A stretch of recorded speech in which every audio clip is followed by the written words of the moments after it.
এবং সবচেয়ে ভয়ঙ্কর ব্যাপার হচ্ছে আপনি যখন কারোর উপর জুলুম করেন, ওই মাজলুম আর আল্লাহর মাঝখানে কোনো ফারাক থাকে না। আল্লাহ ওই ফারাকের পর্দা উঠায় না। খবরদার, মজলুমের কান্না কখনো বৃথা যায় না। জীবনের কোনো না কোনো সময়ে এর প্রায়শ্চিত্ত আপনাকে করতে হবে। জীবনের কোনো না কোনো সময়ে এর প্রায়শ্চিত্ত করে আপনাকে মরতে হবে। ইসলাম আরো ভয়ঙ্কর কথা বলেছেন। তিনি বলেছেন, মান যালামা কিদা শিবরিন মিনাল আরদি তুবিকাহু মিন সাবঈ আরাদিন। কেউ যদি জুলুম করে তার ভাইয়ের 1 বিঘত পরিমাণ জমিন খায়। 1 বিঘত চিনেন তো? এই যে আমার এই আঙ্গুল থেকে এই আঙ্গুলটা, এটা টান টান করলে যতটুকু জায়গা, এটা বলে 1 বিঘত। শিবের আরবিতে বলে শিবের। হ্যাঁ, মান যালামা কিদা শিবর। বিষ্ণু বলেন এই 1 শিবর, 1 বিঘত জমি যদি কেউ অন্যায়ভাবে জুলুম করে তার ভাইয়ের কাছ থেকে খায়, কিয়ামতের দিন তুবিকা আলাইহি সাবউ আরাদিন, এই 7 জমিনকে আল্লাহ তাআলা তার ঘাড়ে চাপাবে। খা এবার, খা। অন্যের জমি খাওয়ার এত শখ ছিল, এবার 7 জমিন ঘাড়ে কর।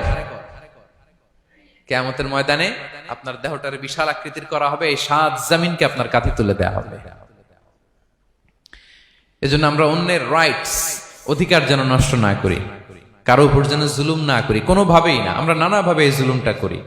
আমরা প্রায় দাদার সম্পত্তি থেকে ফুফুদেরকে বঞ্চিত করি, বাবার সম্পদ থেকে বোনদেরকে বঞ্চিত করি। হ্যাঁ, নিজের ভাই আরেক ভাইকে, আপন ভাই ভাইকে বঞ্চিত করে, জুলুম করে। এরকম দৃশ্যপট আমাদের সমাজে আছে না নাই বলেন তো? কিয়ামতের দিন আল্লাহর সুপ্রিম কোর্টের কাঠগড়ায় হিসেব দিতে হবে।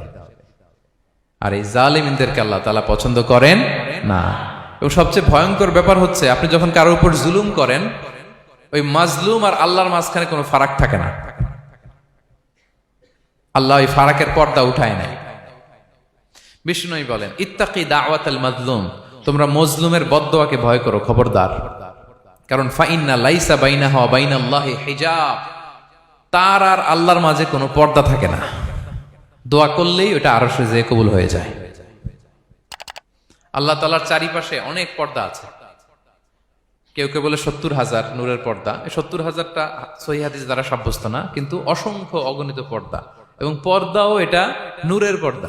আচ্ছা বলেন তো, জানলা দিয়ে বাইরের আলো ঠেকাতে আমরা দেয়ালে জানালায় কি লাগাই? পর্দা লাগাই। পর্দাটা কিসের তৈরি? মোটা কাপড়ের, যাতে করে ওই আলো না আসে। কিন্তু আল্লাহর চারদিকে যে পর্দা, ওই পর্দাটা কিসের? নূরের, আলোর। ওনার পর্দায় আলো দিয়ে তৈরি। সুবহানাল্লাহ বললেন না? বিষ্ণু বলেন, ইত্তাকি দাওয়াতাল মাজলুম, মজলুমের বদদোয়াকে ভয় করো। ফাইন্না লাইসা বাইনাহা ওয়া বাইনাল্লাহি হিজাব, কেউ যখন মজলুম হয়ে কেঁদে বদদোয়া করে, তার আর আল্লাহর মাঝে ওই পর্দা থাকে না। বদদোয়া করছে, ডাইরেক্ট কবুল। খবরদার আমার পেনাঙ্গের ভাইয়েরা, আমরা যেন জালিম না হই।